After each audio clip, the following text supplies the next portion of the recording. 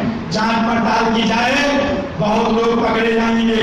جو سب سے پہلے جا کر کے شکایت کرتے ہیں وہی لوگ پکڑے جائیں گے. ہم تو الحمدللہ ہم تو برابر کہتے ہیں کہیں پر اسٹینڈ لگا دو. ہم کو آتنکوادیوں کا رد کرنے کے لیے,